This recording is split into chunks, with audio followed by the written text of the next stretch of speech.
இது கதையாவே இருந்தா நல்லா இருந்திருக்கும் அப்படின்னு உங்களுக்கு தோணுங்க. கடைசி வரைக்கும் இந்த கதையை கேட்டுட்டு உங்க கமெண்ட்டை கண்டிப்பா சொல்லுங்க. ஒரு குக்கிராமங்க. அதுல ஒரு கணவன் மனைவி இருக்காங்க. அவங்களுக்கு கல்யாணம் ஆயிட்டு லேட்டா தான் குழந்தை பிறக்குது. பெண் குழந்தை பிறக்குறாங்க ஃபர்ஸ்ட். அதுக்கப்புறமா 10 வருஷம் கழிச்சு ஒரு ஆண் பிள்ளை பிறக்குறாங்க. ஆண் குழந்தை பிறந்த ஒரு 2-3 வருஷத்துலயே அவங்க வீட்டுக்காரர் இறந்துடுறாங்க. அந்த ஒரு தாய் 2 குழந்தைங்களை வளர்க்கணும். அந்த மாதிரியான நேரத்துல இது கிராமமாக இருந்ததுனால அந்த நேரத்துல எல்லாம் கொஞ்சம் சீக்கிரம் கல்யாணம் பண்ணிடுவாங்க. அந்த மாதிரி அந்த பொண்ணுக்கு 15, 13, 14, 15 வயசுலயே மேரேஜ் முடிச்சிட்டாங்க. இந்த ஒரு பையனை தான் அவங்க அம்மா வளர்த்துட்டு வராங்க. சொந்தத்திலேயே பொண்ணை கொடுத்துடுறாங்க. அண்ட் அந்த காலத்துல வீடு, வாசல், தோட்டம், துறவு எல்லாம் இருக்குங்க. ஆனா விளையிறதுதான் சாப்பிடணும். என்ன அவங்க நிலத்துல விளையுதோ அதுதான் சாப்பிடணும். இப்ப நினைச்சு வாங்குற மாதிரி எந்த பொருளுங்களும் வாங்க முடியாது. எல்லாமே ரொம்ப கஷ்டமா தான் கிடைக்கும். அதுவும் இல்லாம அந்த காலத்துல இருந்த மக்கள் இப்ப ஈஸியா நம்ம இதை வித்துருவோம் அதை வித்துட்டு நம்ம செலவு பண்றோம் இல்லையா, அப்படி பண்ண மாட்டாங்க. அந்த மாதிரிதான். ஏன்னா அங்க வாங்கறதுக்கு இருக்க மாட்டாங்க. ஆனா இடம் எல்லாமே நிறைய இருக்கும். அந்த மாதிரிதான் இடம் எல்லாமே இருக்கு. ஆனா இவங்களுக்கு சாப்பாட்டுக்கே கொஞ்சம் கஷ்டமான ஒரு நிலைமை தானா. அவங்க எப்படி இருந்திருக்காங்கன்னா, வாயை திறந்து பேசுறது பக்கத்துல நிக்கிறவங்க கூட கேட்காதான். அவ்வளவு ஒரு அடக்கமானவங்க. இன்னொரு ஆண் எதிர்க்க கூட வர மாட்டாங்களாம். யாராவது வந்தாங்கன்னா உள்ள போய் நின்றுட்டு தான் பதில் சொல்லுவாங்களாம். அவ்வளவு ஒரு தன்மையான ஒரு லேடியா இருந்திருக்காங்க அவங்க. பொண்ணுக்கு கல்யாணம் பண்ணி இன்னொரு ஊருக்கு அனுப்பிட்டாங்க பையன். அந்த பையனை அவ்வளோ செல்லமா, அவ்வளவு பாசமா அப்படி வளர்த்து இருந்திருக்காங்க. அந்த பிள்ளையும் வளர்ந்தாங்க. ஆனா ரொம்ப வாளா வளர்ந்துருக்காங்க. அந்த பையன் ரொம்ப வாழ்தனம். எல்லா இடத்துலயும் போனாக்கா பம்பு இழுத்துட்டு வர்றது, அந்த மாதிரி இருந்திருக்காங்க. அந்த மாதிரி இருக்கிற நேரத்துல அவங்க அக்கா பெரியவங்க இல்லையா, அதுவும் 10 வருஷம் பெரியவங்க.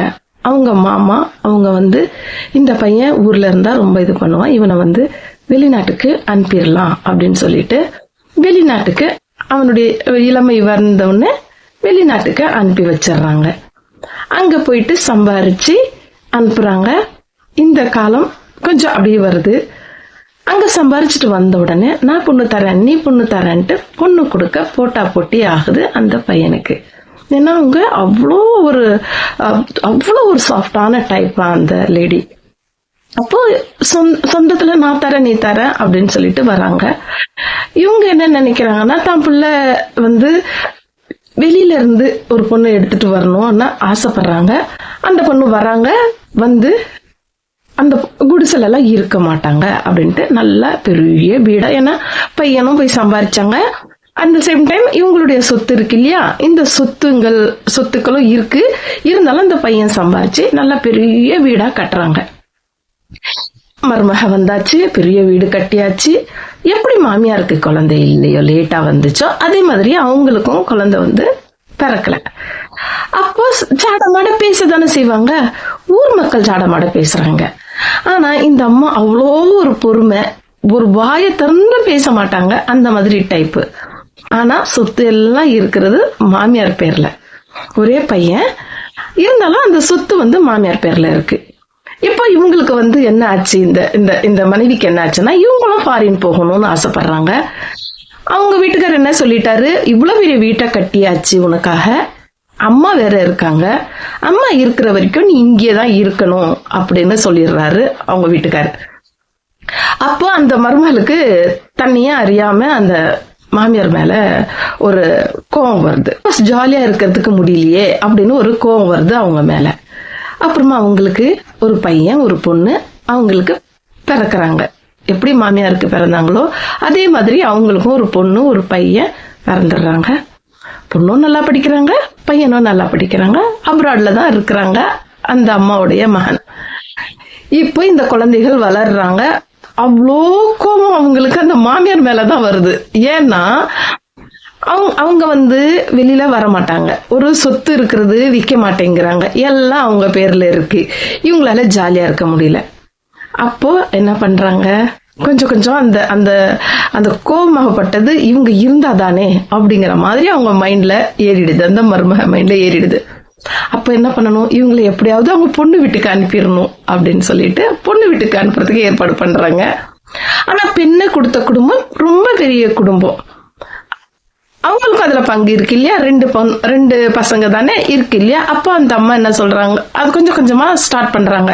பசங்களுக்கு படிப்பு வருது, எல்லாம் வருது, இப்ப வித்தா தானே அப்படின்னு சொல்ற மாதிரியே மருமக கேட்க ஆரம்பிக்கிறாங்க. அப்ப அந்த மாமியார் சொல்றாங்க, என் பொண்ணுக்கும் என் பையனுக்கும் சரி சமமா நான் எழுதி வச்சிடறேமா அப்படின்னு சொல்றாங்க. அது அவங்களுக்கு ஏத்துக்கிறதுக்கு மனசு வரல. அது எப்படி, எங்க வீட்டுக்காரர் இருக்காங்க, எனக்கு 2 குழந்தைங்க இருக்காங்க, அதுவும் இல்லாம அவங்க ரொம்ப வசதியா இருக்காங்க, அவங்களுக்கு எல்லாம் ஒன்னும் கொடுக்க முடியாது அப்படின்னு சொல்றாங்க.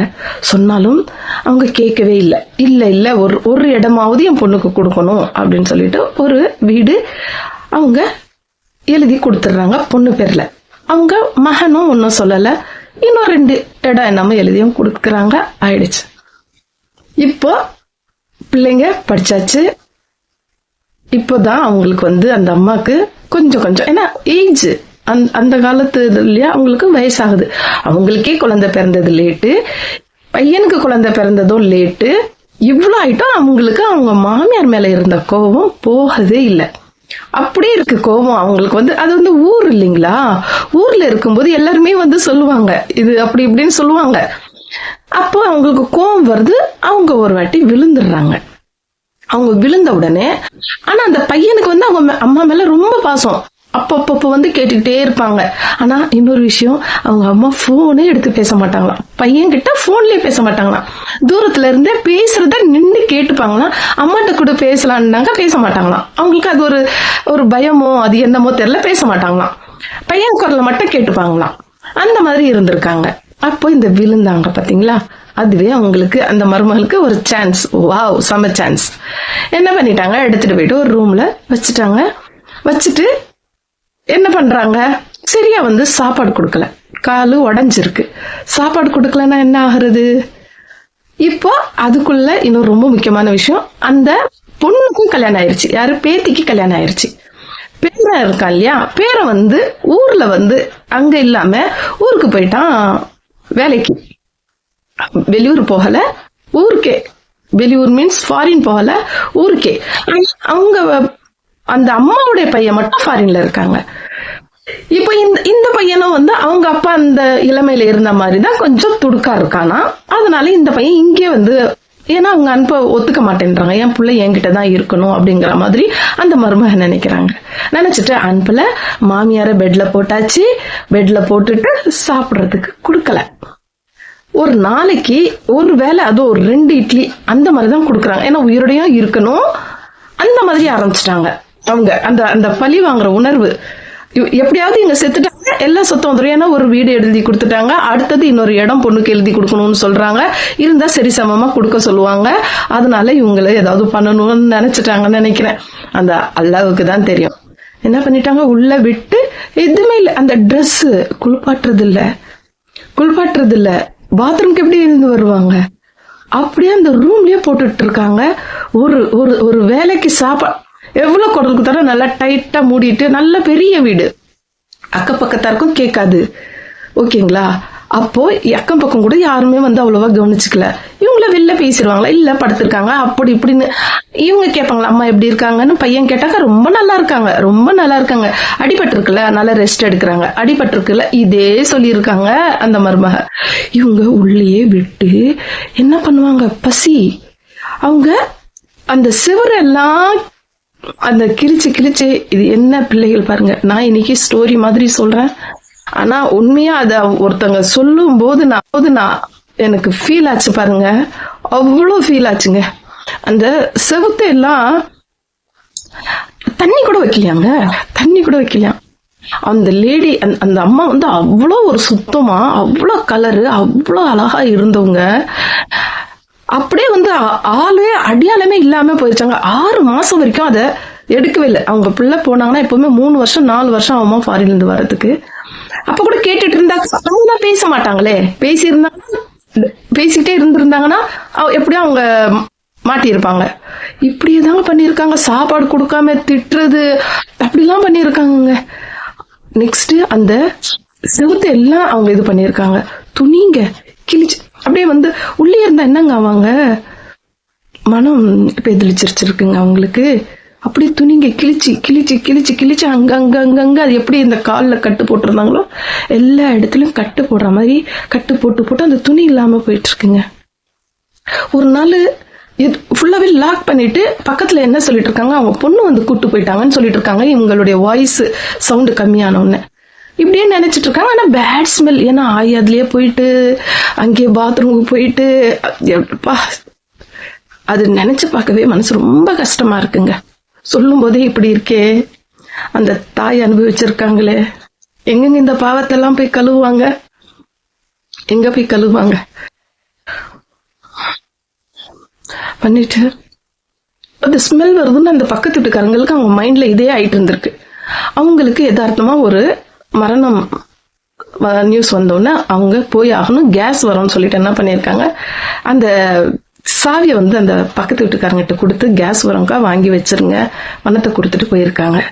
அது நல்ல ஒரு இதா போயிட்டு அவங்க பக்கத்து வீட்டுக்காரங்க ஓபன் பண்ணி உள்ள போனாங்கன்னா அவங்க தான் இந்த மெசேஜ் என்கிட்ட சொன்னாங்க. உள்ள போய் பார்த்தா ஆயிருக்கான். அப்படி ஒரு நேத்தமா ட்ரெஸ்ஸே இல்லையாங்க. அவங்களுக்கு ட்ரெஸ்ஸே இல்லையா. அப்படியே அந்த ட்ரெஸ் அந்த இது கூட அவங்க பாக்கலையாங்க.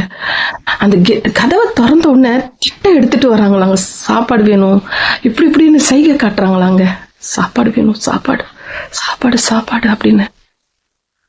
அவங்களுக்கு அவ்வளவு கொடுப்பாங்களாம். அந்த பக்கத்து வீட்டுக்காரங்களுக்கு அவங்க அவ்வளவு கொடுப்பாங்களாம். சமைச்சா சூடா எடுத்து தருவாங்களாம். அவங்கள கட்டிப்பிடிக்கவும் முடியலையா. அவ்வளவு ஸ்மெல்லு. என்ன பண்ணுவாங்க இப்போ? அவங்க மருமகளுக்கு தெரிஞ்சிருச்சுன்னு தெரிஞ்சாலும் கஷ்டம். நான் அப்படியே வந்தேங்க. அப்படியே சீக்கிரம் வீட்டுல சாப்பாடு எடுத்துட்டு போயிட்டு அவங்களுக்கு கூட்டினா சாப்பிடலையா. சாப்பாடு கொடுத்தா சாப்பிட வரலையா. கேக்குறாங்க தானா. தூக்கி அந்த செவுத்துல தேய்க்கிறாங்களாம். செவுத்துல அந்த ஓட்டைங்க இருக்கு பாத்தீங்களா, அதுல எல்லாம் எடுத்துட்டு போய் அடுக்குறாங்களாம். புத்தி இல்லாம போச்சு. அப்படியே பேதலிச்சிருச்சு அவங்களுக்கு. இது என்னங்க கொடுமை ஒரு தாய்க்கு. அதுக்கப்புறமா இவங்க வெளில அப்படியே மூடிட்டு வந்துட்டாலேக்கா அவங்க பிள்ளைக்கு இன்ஃபார்ம் பண்ணிட்டாங்க. அவங்க பிள்ளை வந்துட்டாங்க. ஒரு வாரத்துல என்னமோ வந்துட்டாராம். பார்த்து அப்புறம் டாக்டர்கிட்ட கூட்டு போயிட்டு என்ன பண்ணுவாங்க? அந்த மனைவிக்கு என்ன பண்ண முடியும்? அவங்க அப்படியே பிளேட்டை மாத்தி சொல்லிட்டாங்கன்னா அவங்க அப்படிதான் இருக்காங்க. சொன்னா அக்கம் பக்கம் இருக்கிறவங்க ஒரு மாதிரியா நினைச்சிருவாங்க. நீங்க மனசு கஷ்டமாயிடுவீங்க. உங்களுக்கு ஏதாவது ஹெல்த், ஏன்னா அவருக்கும் நல்ல வயசாயிருச்சு, உங்க ஹெல்த் ஏதாவது ஆயிடும்ட்டு அவங்களுக்கு நான் தான் பாத்துக்கிட்டேன். நீங்க இப்பதான் வரவர் இருக்கீங்களே சொல்லலாம்னு நினைச்சேன் அப்படின்னு சொல்லிட்டாங்களாம். எப்படி சொல்லிட்டு டாக்டர்கிட்ட கூட்டு போயிட்டு 3 நாள் தான் இருந்தாங்களாம். இறந்துட்டாங்க. அவங்க இறந்துட்டாங்க. அத்தம்மா சொன்னாங்க இறந்துட்டாங்களாம். ஆனா அந்த மருமகளை நான் கேக்குறேன், நீ மாமியார் ஆக மாட்டியாடா? நீ மாமியார் ஆக மாட்டியா? உன் பிள்ளை இருக்கே, அந்த பிள்ளை பாக்குறான்ல, அதுதானே உனக்கு. ஏன் இப்படி இருக்கிறீங்க? நீங்க ஆக மாட்டீங்களா மாமியாரு? இத்தனைக்கு பார்க்க போனா அவங்க வயசை பார்த்தாலும் குறைஞ்சது ஒரு 55ஆவது இருக்கும் அந்த மருமகளுக்கு. நீங்க வந்துட்டீங்களே, இப்ப நீங்க மாமியார் ஆயிட்டீங்களே, என்ன மூஞ்ச வச்சுட்டு நீங்க இது பண்ணுவீங்க? இந்த மாதிரி எல்லாம் இருக்காங்கங்க. பிளீஸுங்க, இது இவ்வளவு லாங் வரைக்கும் யார் பார்த்திருக்கீங்கன்னு தெரியல. கண்டிப்பா வயசு பொண்ணுங்க பார்க்க மாட்டீங்க, வயசானவங்க தான் பாப்பீங்க. ப்ளீஸ் தயவு செய்து பெண்ணை பெற்றவர்களா இருக்கட்டும். ஏன்னா நான் கேட்கறது ஏன் பெண்ணை பெற்றவங்களே சொல்றீங்கன்னு சொல்லாதீங்க. அங்க பெண் தானங்க பண்ணியிருக்காங்க. நல்ல ஒரு அறிவை சொல்லி வளங்க குழந்தைங்களுக்கு. அம்மா மாமியார் எல்லாம் பார்த்து ஒருத்தங்க இந்த மாதிரி அக்கம் பக்கம் நடந்துச்சுன்னா, நான் திருப்பி சொல்றது, அக்கம் பக்கம் முதியோர்கள் இருந்தாலும் பெண் பிள்ளைகள் இருந்தாலும் கொஞ்சம் பாருங்க. இருக்கிறவங்க காணோம்னா என்ன ஏதுன்னு கேளுங்க. நீங்க உங்க லைஃப்லயே பிஸி ஆயிராதீங்க. தயவு செய்து இந்த பதிவை பார்த்தது கொஞ்சம் அக்கம் பக்கத்தார்கிட்டையும் கொஞ்சம் பார்த்து பழகிக்கிங்க. ஏன்னா அந்த பக்கத்து வீட்டுக்காரங்க தான் இந்த மெசேஜ் எனக்கு சொல்ல சொன்னாங்க. அதனால நான் சொல்லியிருக்கேன். இது உண்மையாவே ஃபேக்கான கதையா இருந்திருந்தா நல்லா இருந்திருக்கும்ல. கதை இல்லை, நிஜம் அப்படிங்கிற மாதிரி ஆயிருச்சு. Office to all.